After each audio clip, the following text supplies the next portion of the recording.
সেদিনকে যে বিস্কিটটা নিয়ে এসেছিলাম এক বয়াম, দেখেন বিস্কিটের অবস্থা। ভেতরে দেখেন কয়েকটা বিস্কিট, এই দেখেন কয়েকটা বিস্কিট। আর আমি যদি একটা জিনিস দেখাই, মানুষ কি রকম করে দেখেন।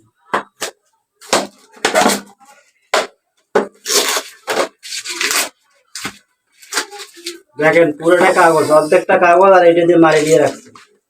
মানুষ কিভাবে বুঝবে একটা বিস্কুটের বয়ামের দাম 150 টাকা?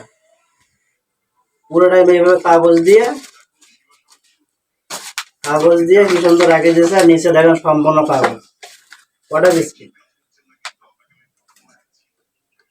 সাধারণ মানুষ কি করবে কন? মানে ঘুরি ফিরি দেখা যায় যে আমাদের টাকা মানুষ এভাবে খায়।